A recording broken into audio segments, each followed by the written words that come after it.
పరమ పవిత్రమైనటువంటి కాలం శరన్నవరాత్రి కాలం. మనకి రోజు మొత్తం మీద అత్యంత పవిత్రమైన కాలం ఏది అంటే బ్రాహ్మీ ముహూర్తం.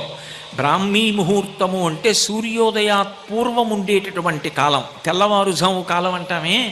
ఆ కాలం పరమ పవిత్రం, ప్రశాంతతకి ఆలవాలం.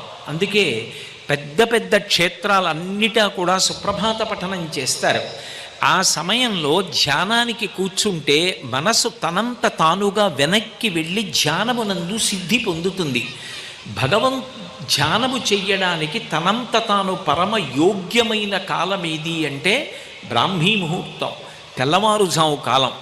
దక్షిణాయనమంతా పుణ్యసముపార్జన చెయ్యడానికి యోగ్యమైనటువంటి కాలం.